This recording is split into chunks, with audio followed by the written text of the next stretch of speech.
السلام عليكم ورحمة الله وبركاته. معاكم عمر عزت من مشجع التالتة. قبل ما نبدأ الفيديو مننساش الاشتراك في القناة وتفعيل الجرس عشان يوصلك كل جديد، ولايك وتوقع نتيجة المباراة في تعليق. موعد مباراة مصر وأثيوبيا ضمن تصفيات كأس العالم والقنوات الناقلة 2025.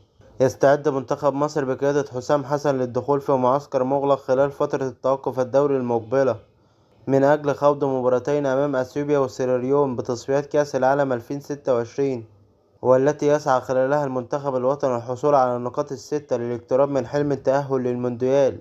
موعد مباراة مصر وأثيوبيا بتصفيات كأس العالم 2026. وتقام مباراة مصر وأثيوبيا بتصفيات كأس العالم 2026 في تمام الساعة 11 مساء بتوقيت القاهرة في دولة المغرب، حيث تستضيف المواجهة نظرا لاستبعاد ملاعب أثيوبيا من استضافة اللقاءات بقرار رسمي من الفيفا. القنوات الناقلة لمباراة مصر وأثيوبيا بتصفيات كأس العالم 2026. وفي سهرة رمضانية سيتم بث مباراة مصر وأثيوبيا عبر قناة أون سبورتس، التي أعلنت نقل المواجهة إضافة إلى مواجهة أخرى ضد سيراليون في الجولة السادسة من تصفيات كأس العالم.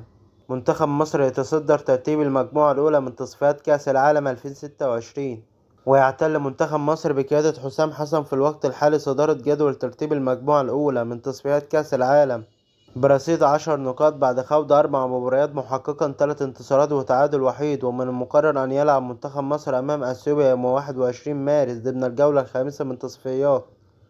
ودي آخر أخبارنا، متنساش تدعمنا بالاشتراك في القناة وتفعيل الجرس عشان يوصلك كل جديد، واللايك وتوقع نتيجة المباراة في تعليق. والسلام عليكم ورحمة الله وبركاته.